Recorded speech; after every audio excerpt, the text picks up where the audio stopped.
Hello and welcome to Discourse of Peacocks. Have you all calmed down yet? Because I know I certainly haven't. I have done nothing other than watch highlights, reels, other vlogs, chats, everything, every possible fan clip that I can get my hands on in the last 24 hours. It's been fantastic. These are the moments that we all live for.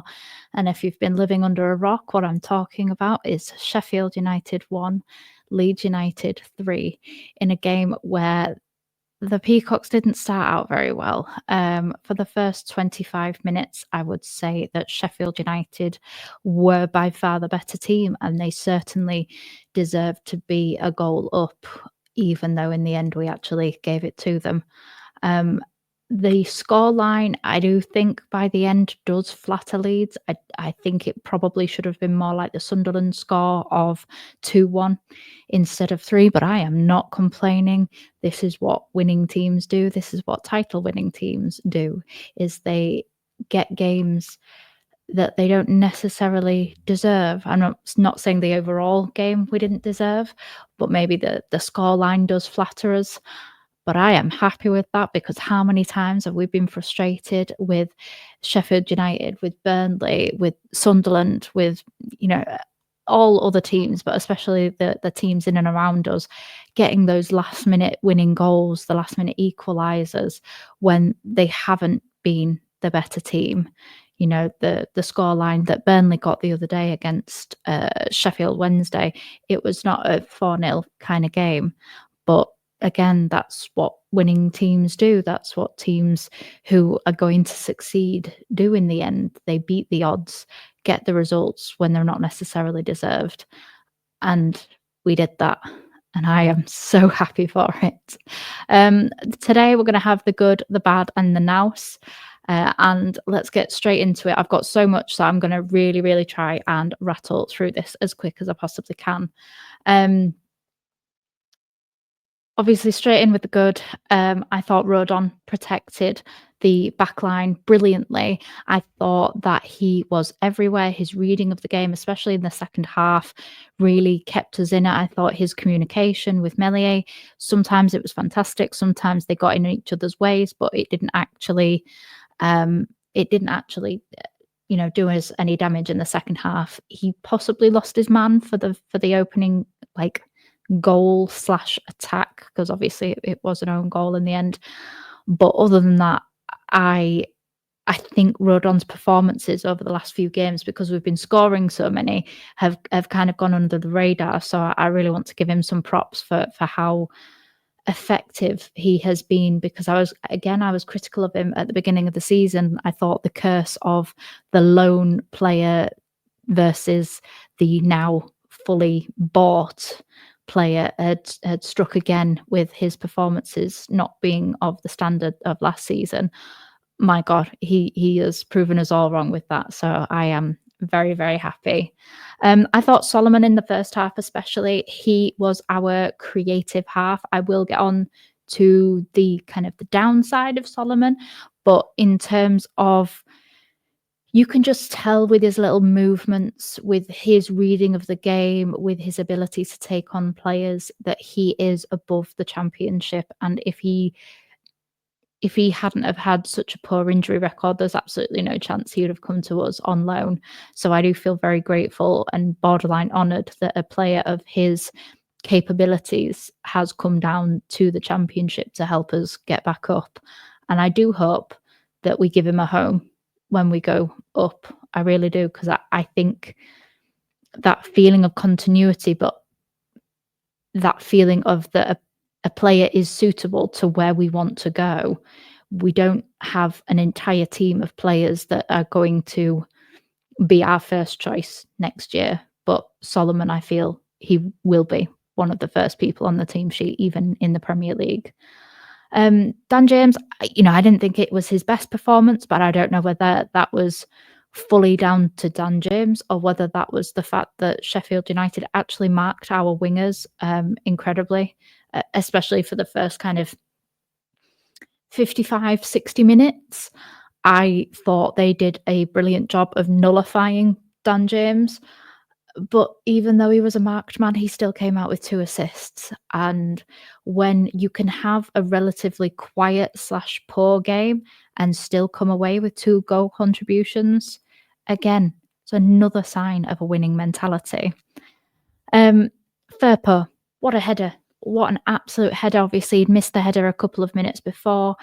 It's number 9 material, that. That's like a poacher's kinda goal, running late into the box. Fantastic assist by Dan James, and the joy on Firpo's face, he really reminds me of, Rodrigo in terms of his kind of youthful joy, innocence, just kind of childhood scoring a last minute goal. It reminds me of all of the things that we love about football, and he couldn't have done it at a better time. Sheffield legs were starting to tire. We were kind of slowly peppering their goal more and more, and our attacks were becoming more and more.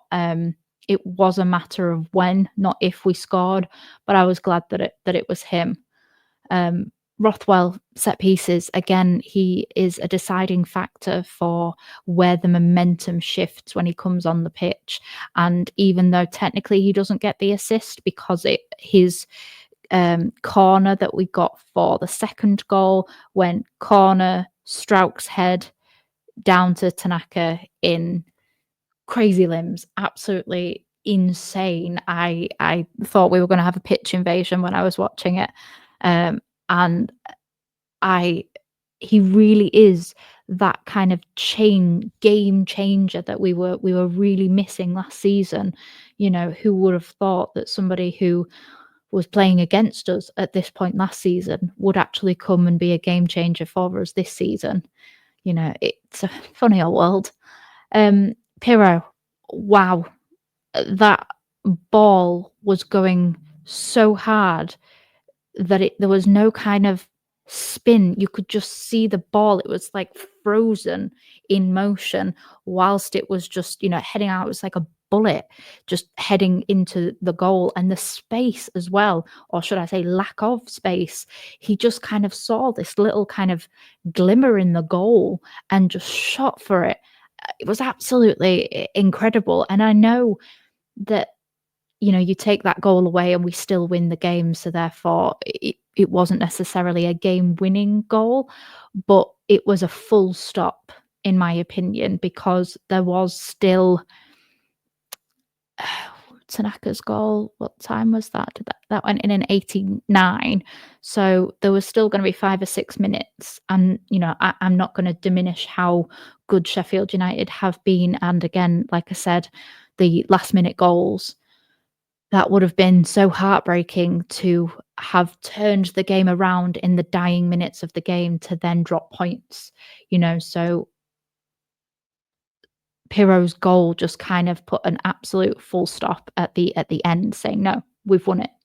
We can enjoy these last few minutes." And the it was insane of how quick. Obviously, Tanaka, I think, scored in the 89th and Pirro scored in the 90th. I literally went through to the kitchen to just grab a quick drink. I literally ran through, came back, and my husband was already shouting and screaming because we had scored. I was like, how was the game even restarted, let alone we were able to, they should have had the ball. Why did we have the ball back again? But they'd given up, by that point. Their heads had dropped. I mean, Bramwell Lane was just empty. That's abysmal. Yes, you've lost in the last few minutes of the game, but you've lost to the team who you're neck and neck in automatic promotion, like rivals.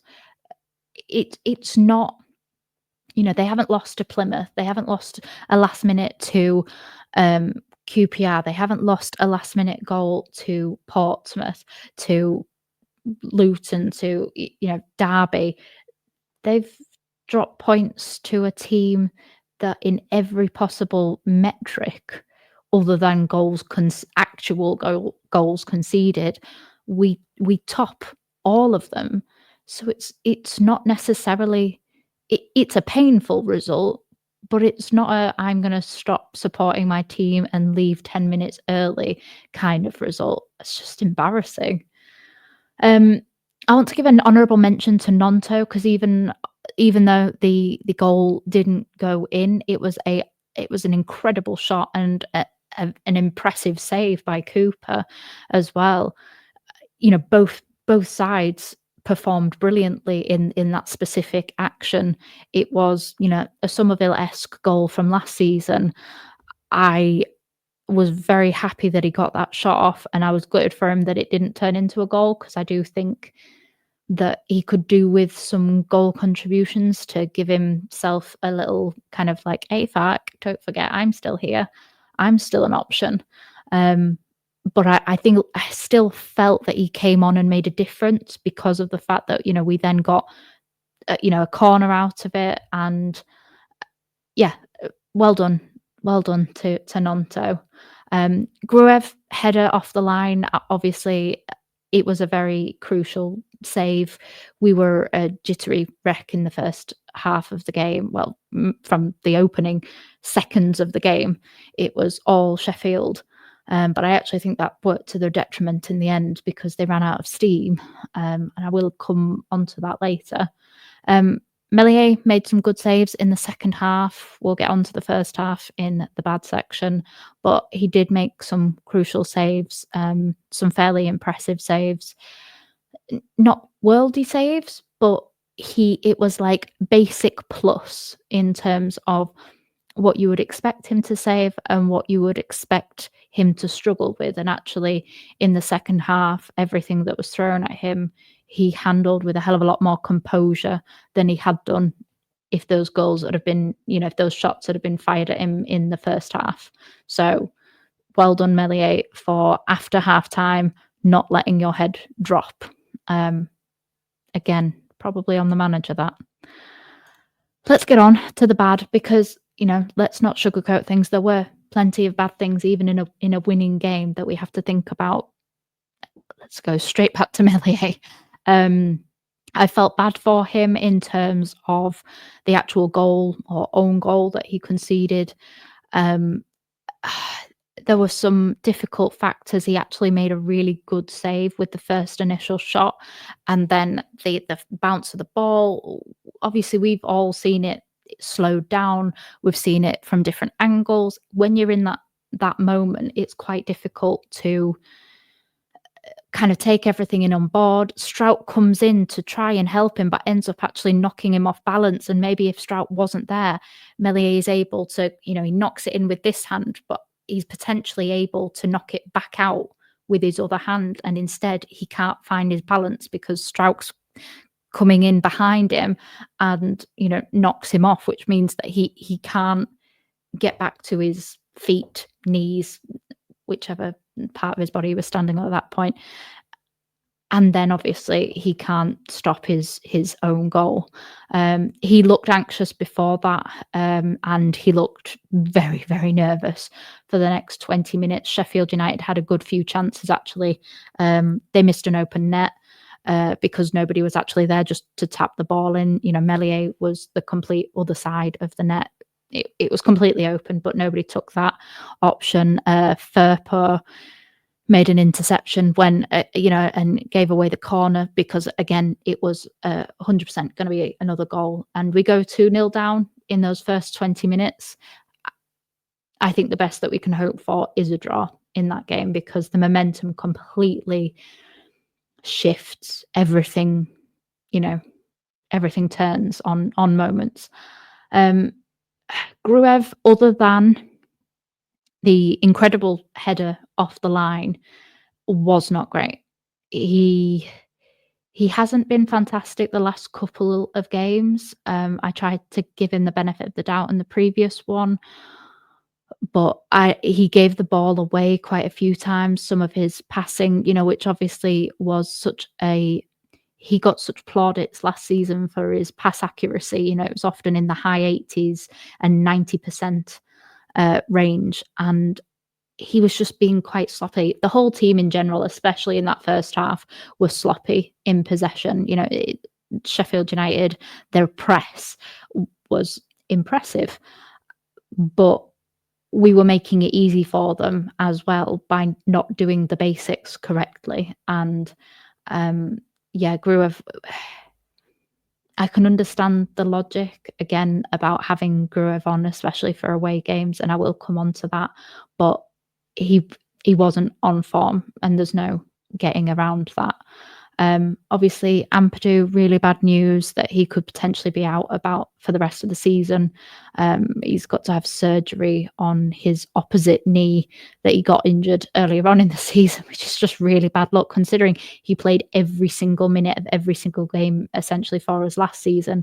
He has had lengthy periods out already this season, and the fact that our captain is potentially going to miss out on the run of games where we went off the boil last year, and he isn't going to be there. And I do think we missed his leadership and his bit of grit. And obviously, he's an ex Sheffield United player as well. I think we missed just a little bit of bite in that midfield, and I think we could have done with Ampadu. But we're going to have to make do. And the good thing is we do have midfield options.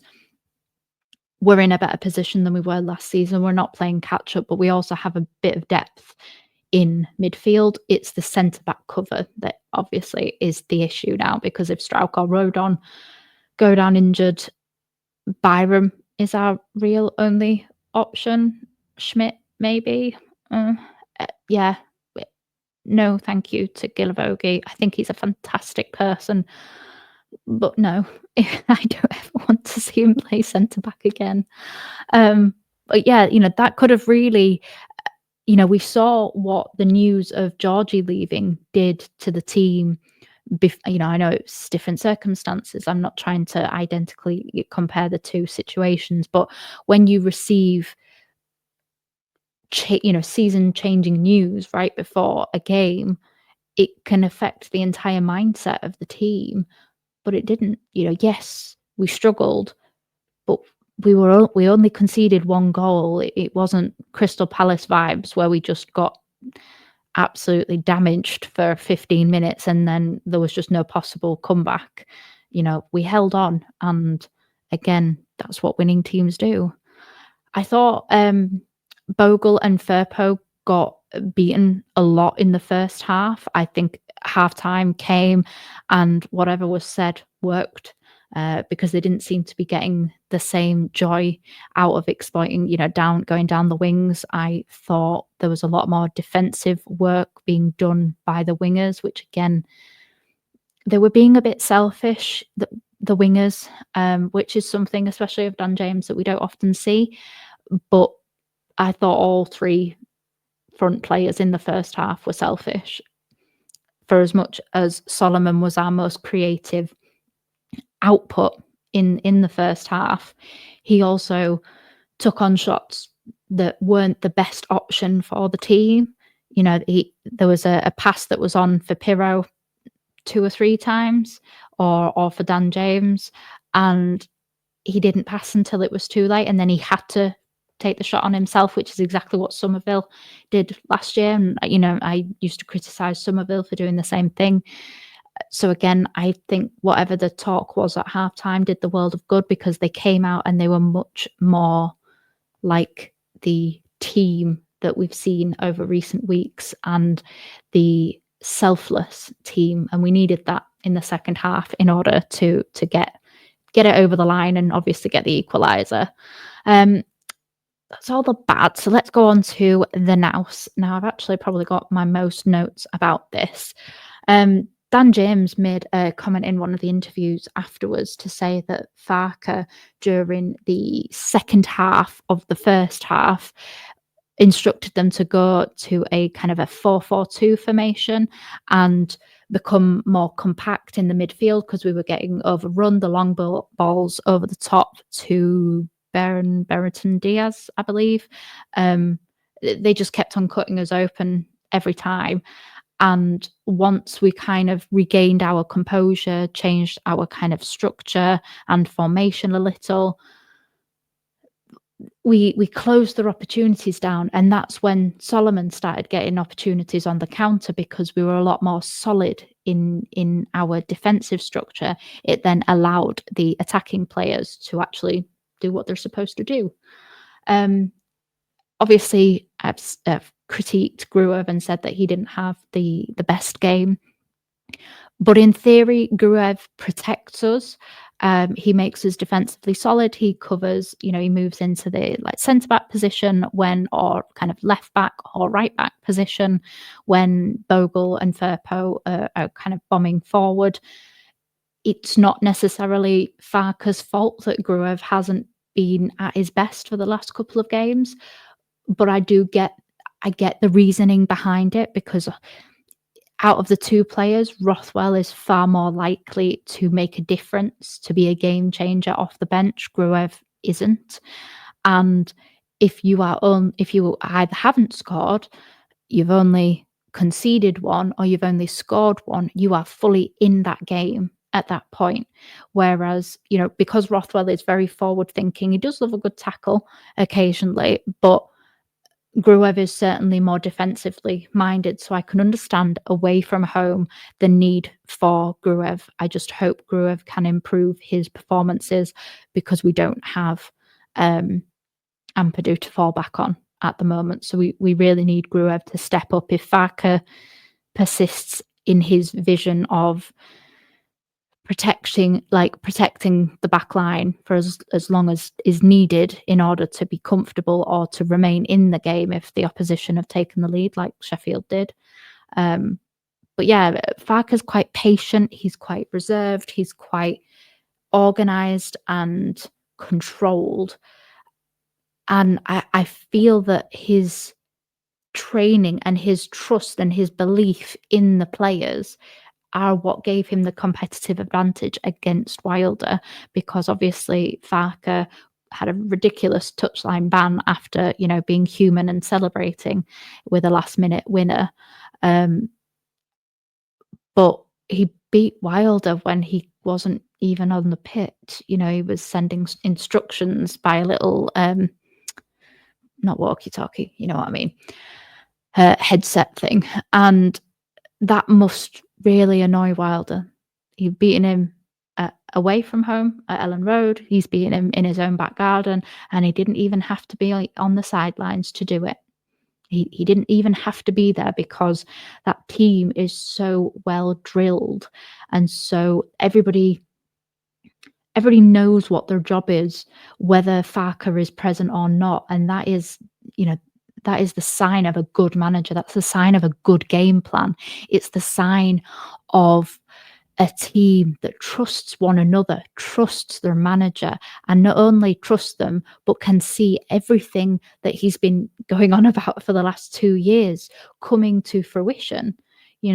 All of his foundations of building this, build from the back, build from a good defensive shape, build from smothering and strangling the teams in front of you so that you limit all of their opportunities. And then once you've done that, and once you've built from that, you can then trust your more attack-minded players to do it. But every player on that pitch is an attack-minded player. Yesterday we had Firpo with a goal. Again, is that Tanaka's third goal? We didn't have a goal all season from midfield, and now we've got 4 assists for Rothwell. I think we've got 3 goals and 2 assists from Tanaka. So we're getting goals from absolutely everywhere. And that means that there isn't necessarily, obviously Pirro's got the most goals, and Dan James second, Aronson in third, and Solomon in fourth, and they are our front 4. So you would expect them to get the most goals, but we're not 100% reliant on one individual or 2 individuals like we were last season with Rutter and Somerville. We can create. Everybody is expected to attack. Everybody is expected to defend. And maybe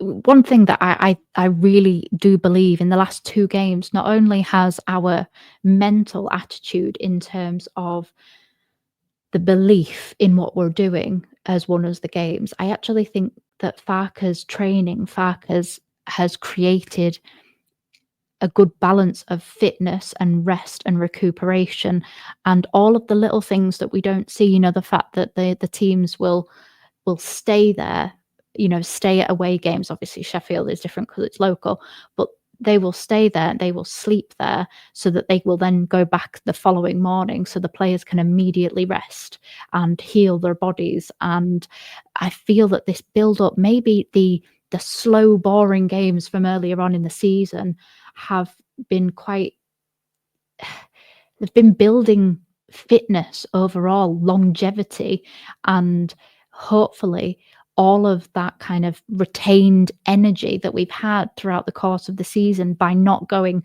gun ho every single game has been saved for the exact opportune moment, which is right now, which is the final run in. And maybe all the critics, myself included, will be proven, Farke will prove to us all why his games were so measured and controlled earlier on in the season, why we didn't go for 4, 5, 6-0 games earlier on when we could have done, because he was building their stamina game by game. And now the positive sides of that longevity and the fact that our fitness levels were just far superior to Sheffield United's.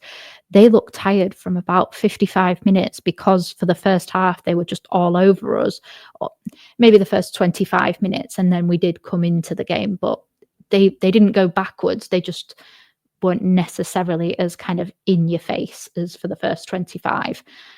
But I really think that this is part of Farke's plan that we maybe didn't get to see last year because we didn't have the personnel that he trusted. We didn't maybe have the personnel that could be swapped round because maybe some of the attitudes in there weren't as good as we all initially thought. But I don't know, I just get this it's like this little bubbling feeling inside where I just think that everything is coming good at the exact right moment, and something like a season-ending injury to our captain might not, halt HMS Pistol League. We may just have enough to do it because Farke has built this belief in everybody.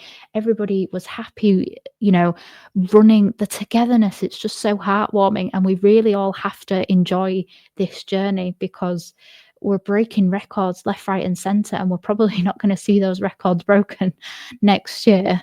Hopefully, we won't have too many bad records broken next year, but it's certainly not going to be as easy and enjoyable as this season has been. So, yeah, I love the attitude. I love the togetherness, the never say die attitude. We've scored 19 goals now this season in the last 15 minutes of games. So again, that just tells you that these players play from minute 1 to minute 90 plus and don't believe that we're going to lose. We try and try and try again. And yeah, it's not always your game. It's not always your day. But that doesn't mean that it isn't always not your day. In fact, more often than not, it has been. And we're 5 points clear of second and 7 points clear of third. So maybe Daniel Farke does have the tactical nous that a lot of people didn't think that he had. Maybe we all need to just sit back and relax instead of trying to be armchair managers all the time. Let's just enjoy the game that we all claim to love. Right, I think that will do for today. Thank you for sticking with me. It was quite a long one, but I really do appreciate it. Please remember, obviously, the usual spiel. Remember to like, comment, subscribe, become a channel member if you so wish. And I will see you guys in the next one. Bye.